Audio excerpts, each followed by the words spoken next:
The top stories. 2012 was a good year for international business. A new guide maps out Bridgetown and its garrison. We have highlights of the Hennessy artistry and Christmas jazz shows. And how about a hug for a fee? Find out in this edition of Nation News from Monday, December the 9th, 2013. I'm Bertram Niles.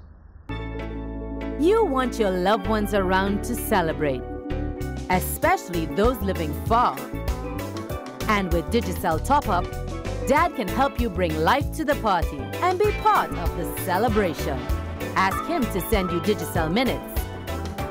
Receive free instant additional credit. Stay connected here and there. Ask your family abroad to send Digicel Minutes today. The figures are out, and international business and financial services performed better last year than in 2011. Minister with responsibility for the sector, Donville Innes, said the preliminary figures for 2012 show the sector contributed $874 million to the economy, up $68 million or about 8%. Corporation taxes were up by nearly 12%. Mr. Innes was speaking on the sidelines of a Caribbean ministerial meeting in Barbados. Now, do you know where to find the Montefiore Monument in historic Bridgetown and its garrison? Well, it's now easy to find your way around the country's World Heritage Site, thanks to a new guide to its streets and buildings. The guide, named Bridgetown and its garrison, has been endorsed by Minister of Culture Stephen Lashley, who described the map as an exquisite and attractive publication.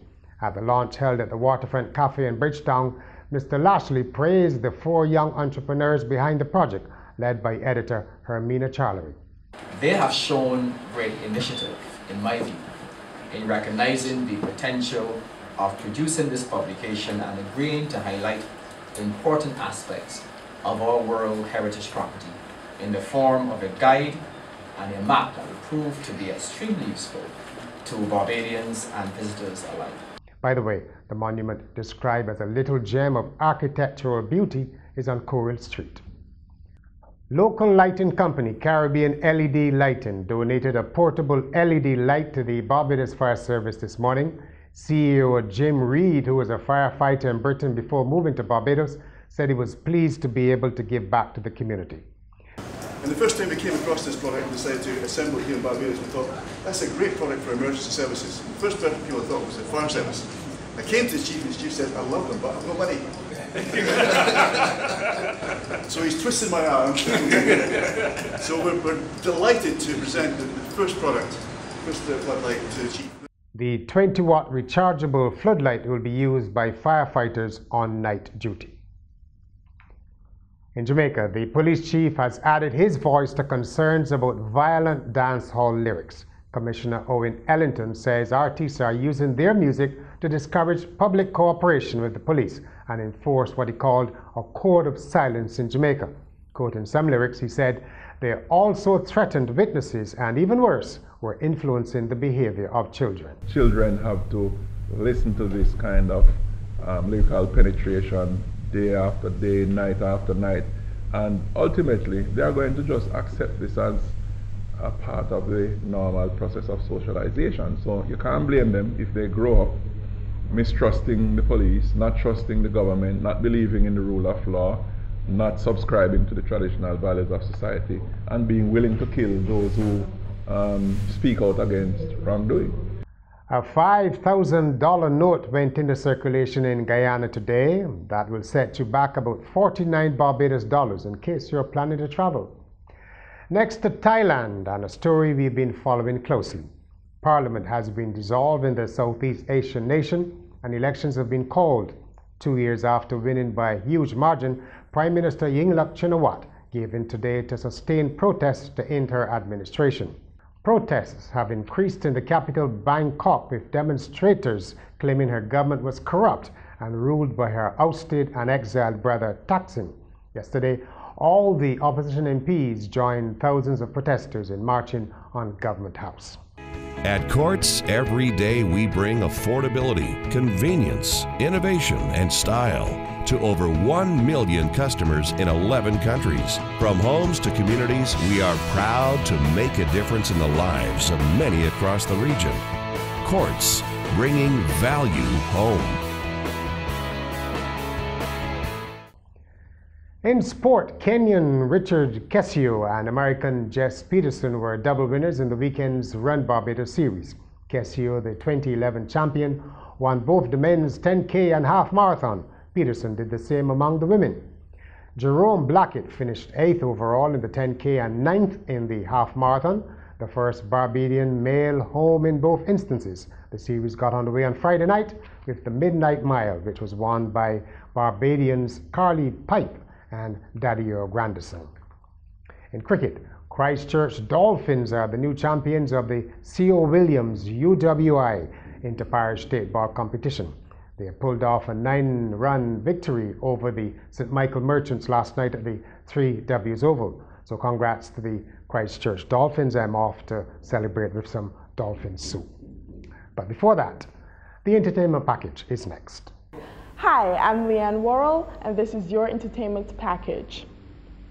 Kensington Oval was packed with fans for the 5th edition of Hennessy Artistry.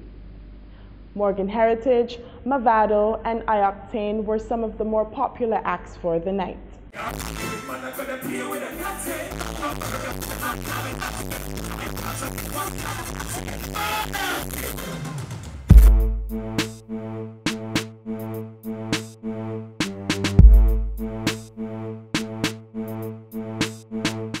Nice, man. I think people enjoy themselves. My first time in Barbados. It was quick, just half hour. I like to have more than that to work with the people, but I had fun. That shock factor, you can use that in your favor as well, because people don't expect a white man that look British to go up on stage and deliver good reggae music. So it's like, when I go up on stage, I try to remind the people them it's just reggae. No matter color, class, or creed, as I said in the first song.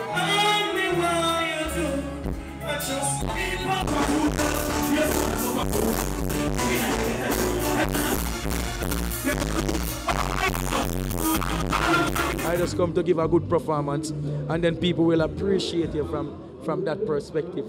You know, oftentimes artists have hit songs, a whole heap of hit songs, and the people them know it. But when them come and perform, it's a poor performance.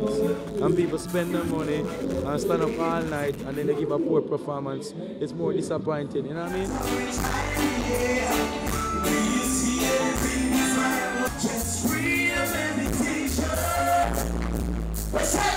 But this is really something that helps to generate economic activity, and I'm very happy to see that this is happening in Barbados.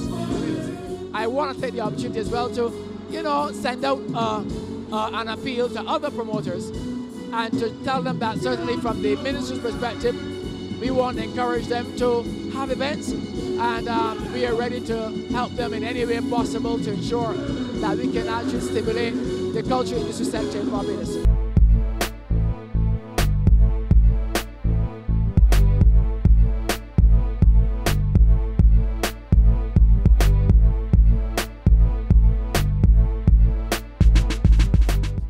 And on Sunday, jazz lovers went to Alara Court for Sagicor Christmas Jazz.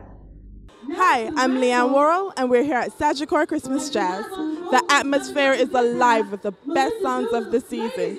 To look forward to is our exclusive interview with Melinda Doolittle, American Idol finalist. Stay tuned.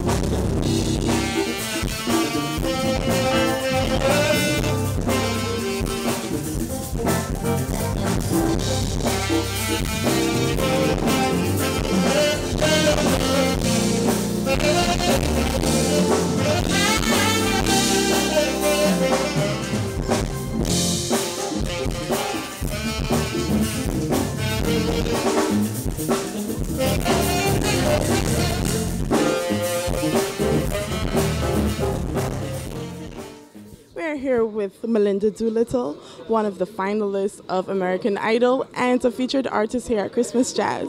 We're so happy to have you. You have no idea how happy I am to be here. I'm having the time of my life. I've never been to Barbados before, and it is the most gorgeous place I think I've ever seen. So I need to come back when I have a lot of time to spend. Actually, I was checking up on you and I saw you gave us a lot of love on your Facebook page. Oh, that's only just a little bit of it. I have so many more pictures that as soon as I get some more internet, I'm going to post everything I have.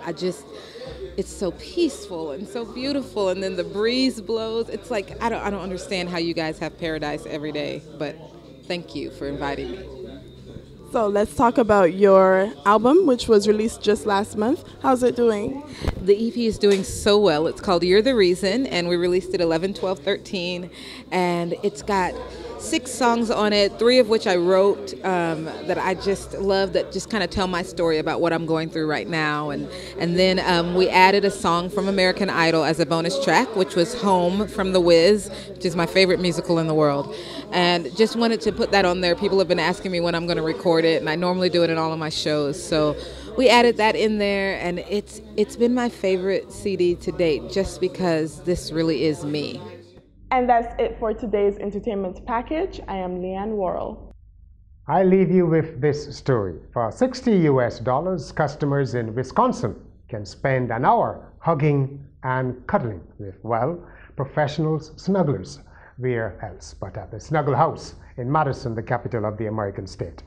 Snugglers contend touching helps relieve stress, but city officials suspect the business is a front for prostitution and warn it can lead to sexual assault. Here's what City Attorney Jennifer Zilavizet said. No offense to men, but I don't know any man who wants to just snuggle. Well, guess that puts paid to a snuggle for me after my dolphin soup. Good night from Nation News, the December 9th edition. I'm Bertrand Lyles.